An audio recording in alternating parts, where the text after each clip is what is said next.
কোন মুসলমান যখন মারা যায়, শিরা চলে না, নাক না, শ্বাস প্রশ্বাস নাই, মৃত্যু হয়ে গেছে, চাই সে পীর সাহেব হোক আর চাই সে মূর্খ হোক, চাই বড় হুজুর হোক আর সেই যেই হোক না কেন, কোন মুসলমানের রুহু শরীর থেকে রুহুটা যখন বাহির হইয়া যায় তখন তার সারা শরীরটা অটোমেটিক নাপাক হইয়া যায়।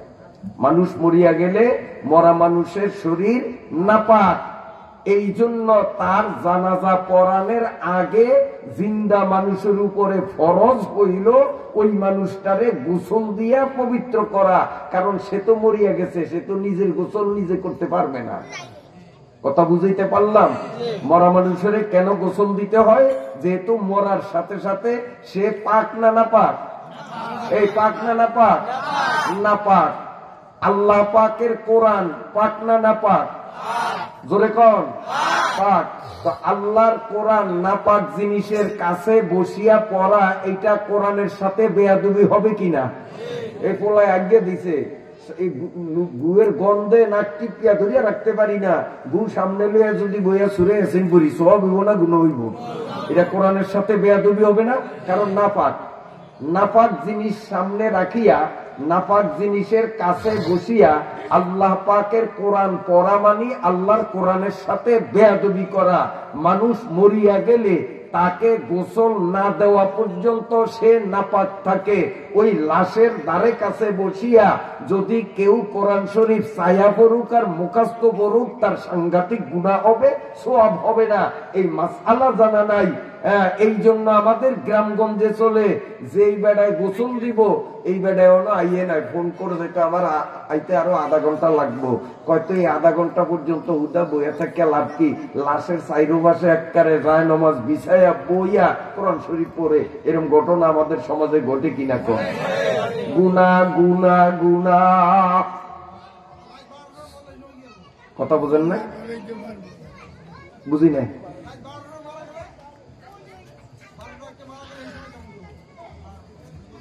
রাত 12টা, আচ্ছা এইটা আপনার প্রশ্নের অর্থটা আমি বুঝলাম না। রাত 12টা 1টার পরে মারা গেলে কেমন হবে? ওরে 24 ঘন্টার যে কোনো সময় মারা যায়, মারা যাওয়ার সাথে সাথেই ওই লাশটা নাপাক হইয়া যায়, তারে গোসল না দেওয়া পর্যন্ত পাক হবে না। দিনের 12টায় মরুক আর রাইতের 12টায় মরুক, গোসল দিবেন পবিত্র হবে। গোসল না দিতে সে নাপাক, তার কাছে বসিয়া কোরআন পড়া যাবে না। দিন 12টায়ও পারবেন না, রাত 12টায়ও পারবেন না। এবার কথা পরিষ্কার হয়েছে? না না, এরপরে বুঝার থাকলে প্রশ্ন করতে পারে, এতে আমি বেজান না। তার কারণ আমি বুঝিয়ে গেলাম একরকম, ওনার বুঝ আসলো না, পরে কালকে গিয়া উল্টা সিধা প্রচার করবে, ভুল বুঝিয়া যাবে। এই জন্য কারো মনে যদি কোনো প্রশ্ন থাকে, কোনো কথা বুঝতে সমস্যা হয়, তাহলে প্রশ্ন করার 100% অনুমতি দিছি। জানা থাকলে উত্তর দিমু, জানা না থাকলে কমু। আলীনগর মাদ্রাসার যায় হুজুরে করতেন জানিয়ে নেন আমার এই মশলা জানা নেই, আমি আন্দাজে মশলা কমু না।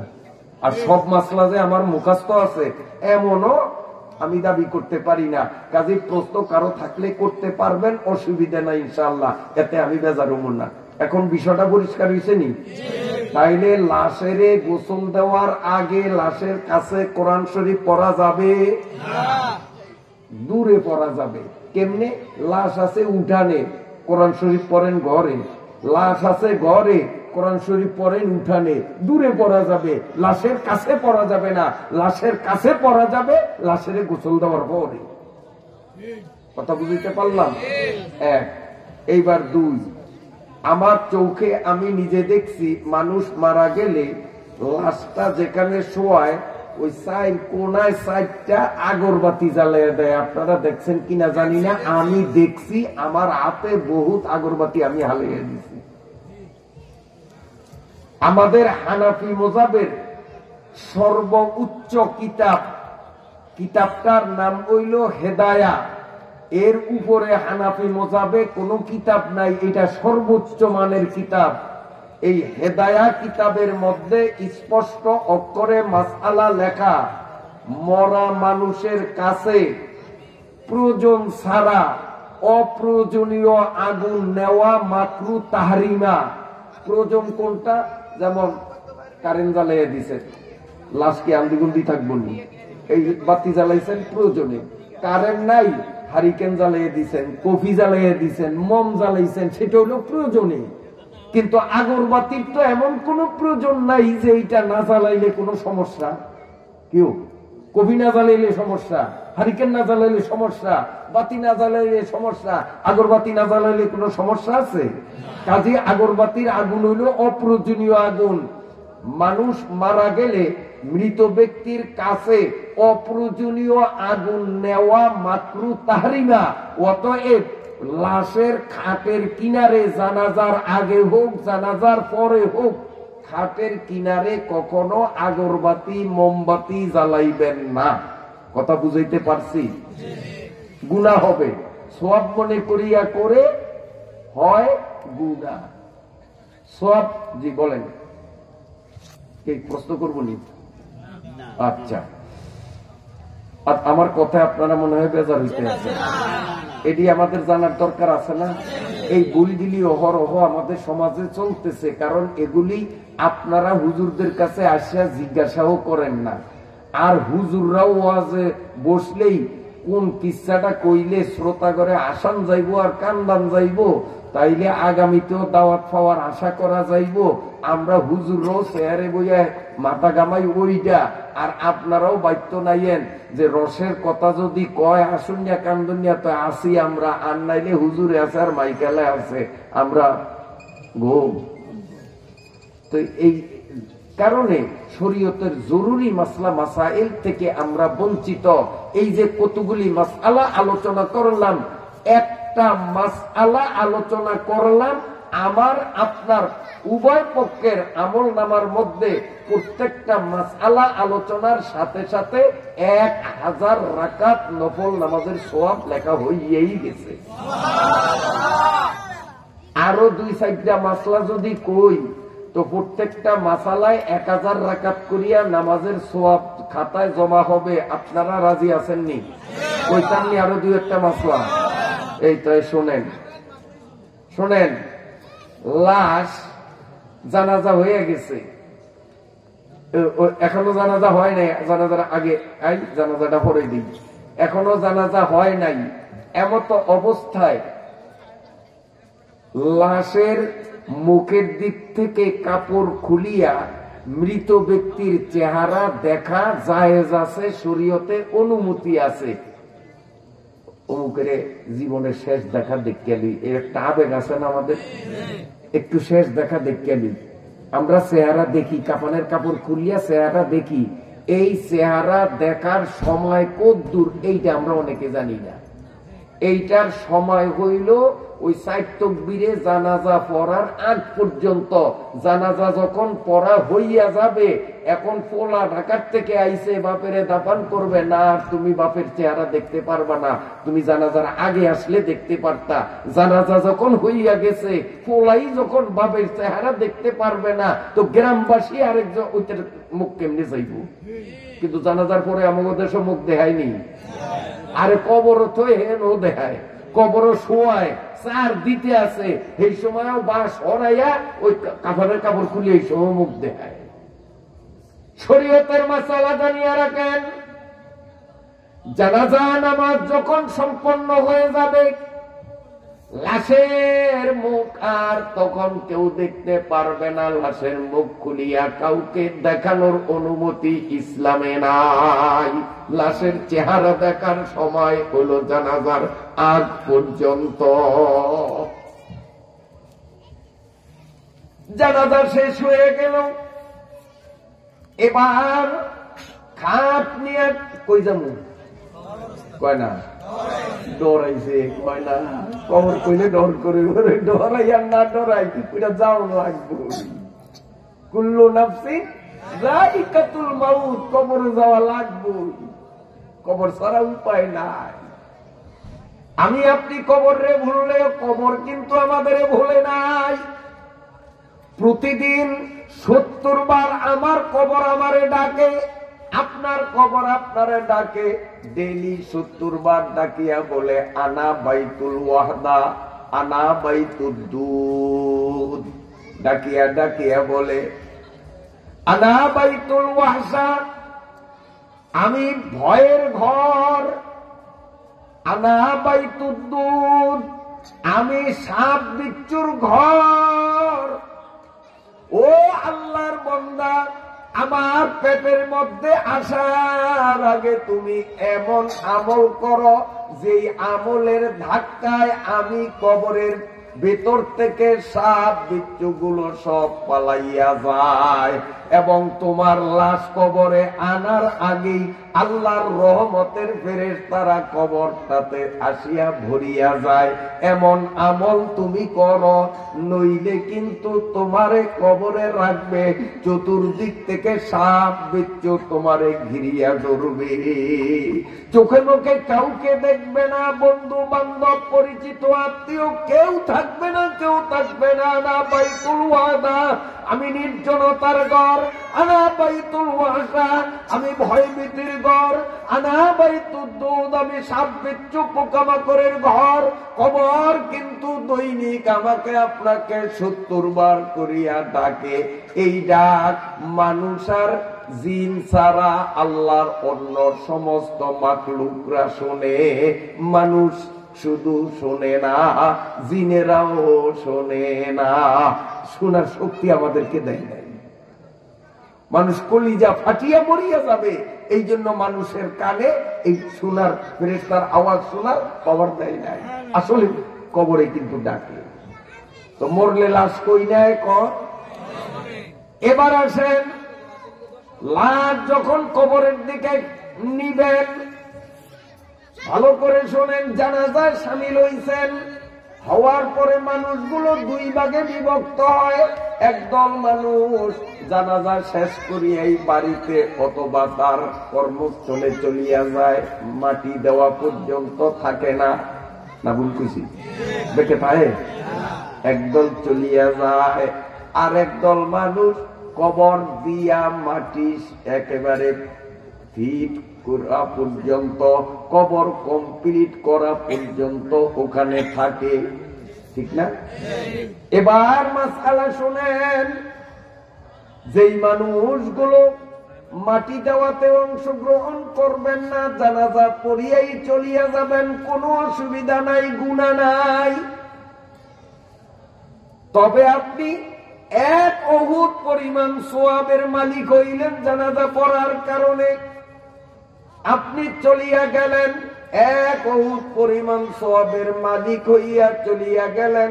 আর যেই মানুষগুলো মাটি দেওয়ায় অংশগ্রহণ করবে, ওই মানুষগুলো 2টা উহুদ পাহাড়ের সমান সওয়াব নিয়া বাড়িতে যাবে। তারা পাবে ডবল। এখন যারা এই 2 পাহাড় পরিমাণ সওয়াব পাওয়ার আশায় মাটি দেওয়ার কাজে অংশগ্রহণ করবেন, সেই মানুষগুলারে বলি, আপনারা লাশের আগে আগে কেউ কবরস্থানের দিকে যাবেন না। লাশ থাকবে সামনে, আর কবরস্থানে মাটি দিতে যারা যাবেন সব পিছনে। লাশের আগে যাওয়ার অনুমতি নাই। অথচ বহু মানুষ লাশের আগেই কবরের পাশে ভিড় জমাইয়া ফালা। লাশ এখনো কান্দ উঠাই নয়, খাট কান্দ উঠাই নয়, এর মধ্যেই দৌড়াদৌড়ি করিয়া দেখা যায় যে 200 জন কবরের হাজির হয়ে গেছে। হয় না? না বন্ধু, যারা দাফনে অংশগ্রহণ করবেন, আপনাদের নিয়ম হবে লাশ থাকবে সামনে, আপনারা লাশের পিছনে, আর লাশ 4 জনে কাঁধে বহন করে যখন চলবে, তখন কোন রকম ইয়ারকি মস্কারি হাসাহাসি চ্যাংরামি বাহাত্রামি করা যাবে না। তাহলে বিড়িটা নুন যাইব। হ্যাঁ, কোন ইয়ারকি মস্কারি হাসাহাসি করা যাবে না। ভাব গম্ভীর হয়ে যাইতে হবে। শরীয়তের পক্ষ থেকে ওই সময় কোন নির্ধারিত দোয়া, নির্ধারিত জিকির, নির্ধারিত কলেমা শরীয়তের পক্ষ থেকে আমাদেরকে দেওয়া হয় নাই। যার যার খুশি মতো, যার মনে যেটা ভালো লাগে সে সেটাই পড়তে পারবে। সুবহানাল্লাহ পড়ুক, আলহামদুলিল্লাহ পড়ুক, অথবা সূরা ফাতিহা পড়ুক, অথবা সূরা ইয়াসিন পড়ুক, অথবা দুরূদ পড়ুন। যার মনে যেটা ভালো লাগে সে সেটি করবে। তবে তার সেই দোয়া, কালাম, তিলাওয়াত, জিকির যেটা করবে সেটা এতটুকুন আওয়াজে হইতে হবে যেন নিজেরটা নিজের কানে শোনে, পাশের কেউ না শোনে। অথচ আমাদের দেশে দেখা যায় লাশ কাঁধে করিয়া নেয়, নেয়ার সময় জোরে জোরে কলেমায়ে শাহাদাত, কালেমায়ে তাইয়্যিবা পড়ে, আবার অনেকে ঘোষণাও দেয় জোরে পড়েন, আরো জোরে কন, আরো জোরে কন। জোরে জোরে জিকির করতে করতে যায়, জোরে জোরে দোয়া পড়া, জোরে জোরে জিকির করিয়া লাশ কবরের দিকে নেওয়া মাকরুহ, তাহরিমা, গুনাহ হবে। আপনি সওয়াবের আশায় দোয়া পড়লেন, শরীয়তের নিয়ম ভঙ্গের কারণে মাকরুহ, গুনাহ কামাই করলেন। এই জন্য লাশ নিয়ে কবরের দিকে যখন যাব, সুরে সুর মিলাইয়া, তাল মিলাইয়া জিকির নাই, দলবদ্ধ ভাবে কোন দোয়া নাই, ব্যক্তিগত ভাবে যার যেই জিকির, যেই দোয়া, যেই দুরূদ, যে যেইটা মন চায় সেইটা পড়বে। তবে এমন আস্তে আস্তে পড়বে যেন শুধু নিজের মুখের আওয়াজ নিজের কানে যায়, অন্য কেউ যেন শুনতে না পায়। জোরে জোরে পড়া নিষেধ। আপনাকেও গ্রামে জোরে পড়ে না আস্তে পড়ে জানি না, বহু জায়গায় জোরে পড়তে আমি দেখছি। এই জন্য এই কথাগুলি আমি বলি। বেজার হয়েছেন আপনারা? অনেকগুলি জিনিস জানলাম, অনেকগুলি মাসআলা শুনলাম, আর প্রত্যেকটা মাসআলা শোনার সাথে সাথে আমি আপনি দুনো পক্ষ 1000 করিয়া নফল নামাজের সওয়াব আমল নামার মধ্যে পাইয়া গেছি। সুবহানাল্লাহ, আরো জোরে করেন না সুবহানাল্লাহ। এই সুবহানাল্লাহ শোনেন, এই সুবহানাল্লাহ দামটা কি? বুখারী শরীফের হাদিস, এই মাটির থেকে আসমান পর্যন্ত এই জায়গাটারে খালি করিয়া, অর্থাৎ ঘর বাড়ি, দালান কোটা, গাছ গাছরা, এটি যদি দুনিয়ার বাইরে অন্য কোথাও নিয়া পুরা দুনিয়াটারে একবারে খালি একটা মাঠ বানায়, খালি মাঠ, দালান কোটা, গাছ গাছালি, পাহাড় পর্বত কিচ্ছু নেই, সমতল মাঠ। এই মাটির থেকে আসমান পর্যন্ত গোটা পৃথিবী ব্যাপী মাঠটারে সোয়াব দিয়া ভরতে গেলে যতটি সোয়াব দরকার, একবার সুবহানাল্লাহ কইলে অতটি সোয়াব আমলনামায় জমা হয়। তবে এইটা কোন সময়? এইটা হইল ওয়াজ মাহফিলের বাইরে। ওয়াজ মাহফিলের বাইরে যারা এখন বাড়িতে বইয়া পড়ছে হেগো দূর হইছে, যারা রাস্তাতন পড়ছে হেগো দূর হইছে, আর আপনারা যারা ওয়াজের প্যান্ডেলের ভিতরে বসিয়া সুবহানাল্লাহ কইছেন, আপনাকে হইব 49 কোটি গুণ। কইছেন একবার, সওয়াব পাইছেন 49 কোটি বার বলার।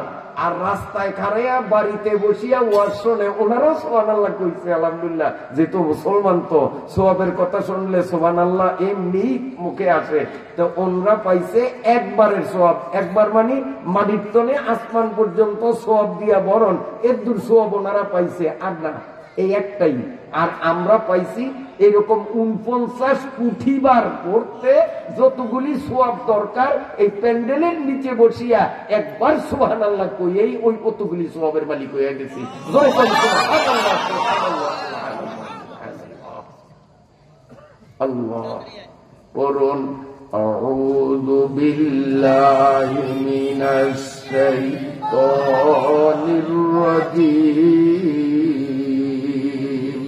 সকলে বলুন বিসমিল্লাহ।